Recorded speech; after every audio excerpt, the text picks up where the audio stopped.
இந்த முட்டை எடுத்து சாப்பிட்றியா? கையில் எடுத்து சாப்பிடு. கை விட்டு எடுக்குது பாருங்க முட்டை. அறிவாளி, அறிவு பூனை. கை வச்சு எடுக்கிறியா? எடுத்துரு. இங்கே எடுத்து சாப்பிடு பார்க்கலாம்.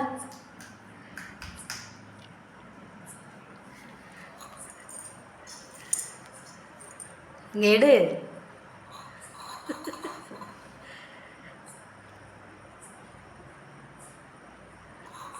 எடுக்க முடியலை, கீழே தள்ளி விடவும் தெரியலை. அறிவு. இவ்வளோ முயற்சி பண்ணது பாருங்க.